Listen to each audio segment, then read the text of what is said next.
Arestado ang isang 24 anyos na lalaki matapos sasaksakin ang kanyang 48 anyos na stepfather hapon nitong linggo sa kanilang lugar sa Barangay Santa Eulalia, Baaw, Camarines Sur. Batay sa investigasyon ng Baaw Municipal Police Station, nagkaroon ng pagtatalo ang biktima at ang sospek na nag-ugat umano sa pagselos ng sospek sa pagiging malapit ng biktima sa kanyang live-in partner hanggang sumantong sa pananaksak gamit ang isang kitchen knife. Isang tama ng saksak sa kaliwang bahagi ng dibdib ang tinamo ng biktima na agad naman na isinugod sa ospital ng mga rumespondeng tauhan ng MDRRMO. Nagkaroon po lang nainitang pagkasalo ang biktima at ang suspect dahil sa sama ng loob which is kung saan po pinaniwalaan niya na ang kanyang live-in partner at ang biktima ay pinaniwalaan niya po mayroong relasyon po.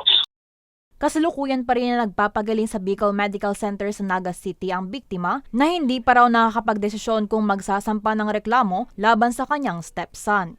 Yung hindi pa daw po nagpapail ng kaso kasi kulang pa daw po yung mga papel na kailangan as yung witness po yung decision po. Depende pa din po sa victim, sa family kung magsasampa po sila ng kaso kasi magkamag-anak din po kasi sila eh. Pero kung makompleto po, kung gusto pong magsampa, itutuloy po. Pero nasa decision pa rin po kasi nila yun kung itutuloy nila yung kaso or hindi po.